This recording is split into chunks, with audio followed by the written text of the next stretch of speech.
Monsieur Marcel Amontano, merci d'être parmi nous. Vous êtes le ministre des Affaires étrangères pour la Côte d'Ivoire.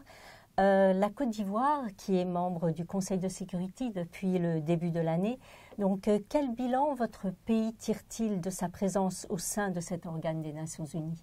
Écoutez, merci beaucoup, madame. Peut-être avant de parler du bilan, je vais vous parler de ce que nous avons découvert en arrivant au Conseil de sécurité après 25 ans d'absence. Nous avons découvert un Conseil de sécurité avec des clivages.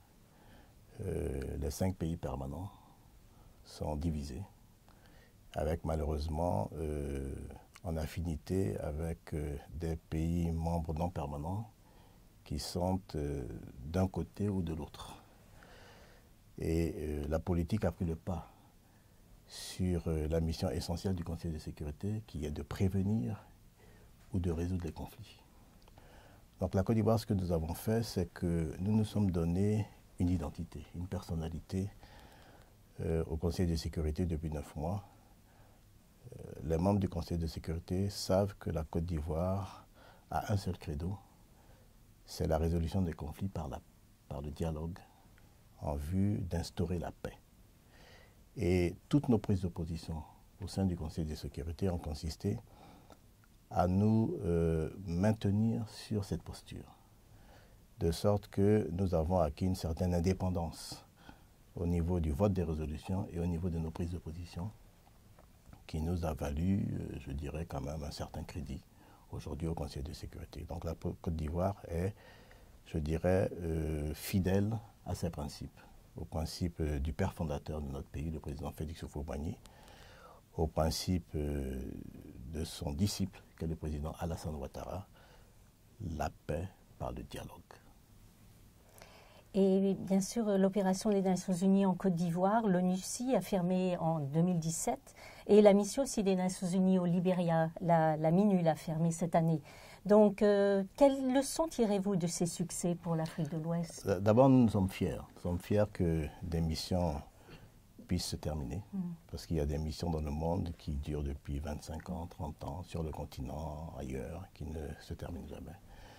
Et la leçon que nous tirons de ces fins de mission, on dit que l'ONUCI est une success story, c'est que c'est la qualité de la coopération avec le système des Nations Unies qui a permis à cette mission onusienne de bien se dérouler en Côte d'Ivoire. C'est le respect par la Côte d'Ivoire également des résolutions prises au Conseil de sécurité, notamment les résolutions relatives à l'embargo sur les armes, relatives aux sanctions. Nous nous sommes soumis à toutes les contraintes qui nous ont été imposées comme de bons élèves, et très rapidement nous avons obtenu la levée de l'embargo et la levée des sanctions. L'embargo n'oblige pas les États, ne contraint pas les États à ne pas pouvoir acquérir les besoins pour faire face à leur sécurité. Il y a 2 niveaux d'embargo. Le premier niveau, le plus contraignant, vous oblige à obtenir une autorisation préalable avant d'importer certaines catégories d'armes pour assurer la sécurité de l'État. Et puis la deuxième catégorie, qui est plus souple, c'est la notification. Quand vous avez été un bon élève, on vous fait passer dans la deuxième catégorie. Et la notification, on demande l'autorisation, et puis bon, après un certain délai, c'est automatique, vous pouvez acquérir. Donc nous avons été un bon élève. Je pense que la leçon à tirer, c'est de dire qu'il faut se soumettre aux contraintes de la communauté internationale, faire preuve de bonne volonté et de franchise dans la collaboration, et les choses se passent bien. Quel rôle justement joue la Côte d'Ivoire pour garantir la paix, la sécurité et le développement de la région d'Afrique de l'Ouest? Vous savez, le président de la République a été président de la CEDEAO, la Communauté économique des États de l'Afrique de l'Ouest, à un moment où le Mali était en crise. Et je crois pouvoir dire en toute humilité de sa part que c'est la fermeté dont il a fait preuve sur la situation au Mali qui a permis au Mali de sortir de la crise, permis au Mali de recouvrir je dirais, la démocratie, la liberté. Aujourd'hui, le président Ibeka fait un second mandat. Les élections se sont bien déroulées. C'est la fermeté du président Ouattara qui a permis au Mali de sortir de la crise. Donc, vous savez, c'est le leadership qui est important en Afrique, et le leadership du président maintenant fait école. Donc, je dois dire qu'il y a le Mali, il y a la Guinée-Bissau.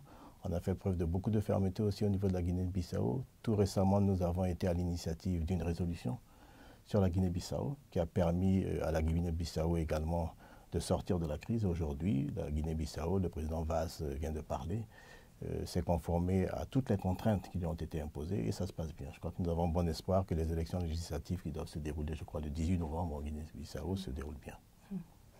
L'an dernier, à la tribune de l'Assemblée générale, le président Alassane Ouattara a rappelé les grandes puissances à intensifier leur engagement contre le terrorisme en Afrique. Donc, selon vous, est-ce que la force établie par le G5 Sahel a le soutien dont elle a besoin? Pas du tout. Vous savez, le G5 Sahel, je crois qu'ils ont besoin aujourd'hui, si je ne me trompe pas, de 250 millions de dollars. Ils ont pu mobiliser 54 millions sur 250. Donc c'est nettement insuffisant. Évidemment, les États-Unis traînent un peu le pas. Le président Alassane Ouattara, à l'occasion d'un déjeuner que le président Trump avait organisé l'année dernière pour un certain nombre de chefs d'État africains, avait plaidé en faveur du financement de cette force de G5 Sahel. Et indépendamment de la MINUSMA, qui fait un travail excellent au Mali, nous pensons que le G5 Sahel est utile. Parce qu'aujourd'hui, le terrorisme frappe tous les pays frontaliers du Mali et descend jusqu'en Côte d'Ivoire. Boko Haram est connecté avec les narcotrafiquants du Nord Mali. Donc ça descend jusqu'au Nigeria, connecté jusqu'au Tchad, jusqu'au Nord Cameroun. Donc c'est toute l'Afrique qui est concernée.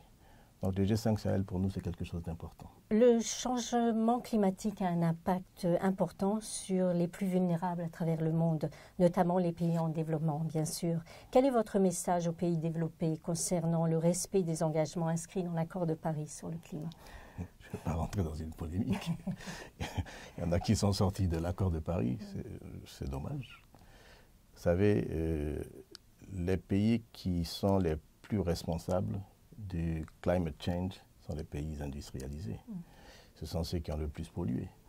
Bon, aujourd'hui, nous, on nous demande de ne pas utiliser le charbon, par exemple, pour nous développer. Bon, ils ont fini de l'utiliser, eux.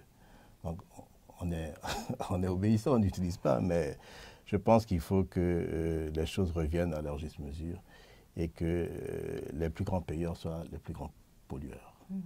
Ce serait ça, la justice. Ouais. Le secrétaire général de l'ONU, Antonio Guterres, a rappelé à changer la relation avec l'Afrique et établir une nouvelle plateforme de coopération. Donc, comment la Côte d'Ivoire envisage les nouveaux paramètres de cette coopération? Vous savez, madame, d'abord, nous allons féliciter le secrétaire général Guterres, qui fait preuve de beaucoup de courage. La Côte d'Ivoire le soutient dans sa réforme. Nous allons initier au moment de notre présidence au mois de décembre une résolution dans ce sens, et une résolution également concernant le financement des opérations de maintien de la paix en Afrique. Le paradigme a changé entre la relation Union africaine-Union européenne. Le sommet d'Abidjan l'a montré à travers les débats qui ont eu cours.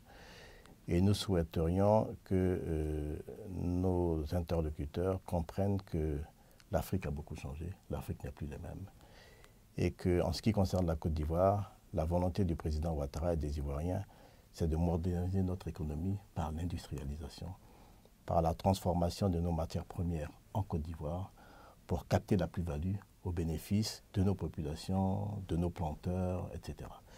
Et ça se fera à travers une coopération décomplexée, gagnant-gagnant, une joint venture entre des investisseurs européens, occidentaux, américains, asiatiques et ivoiriens, pour que la plus-value soit captée en majorité par nos pays.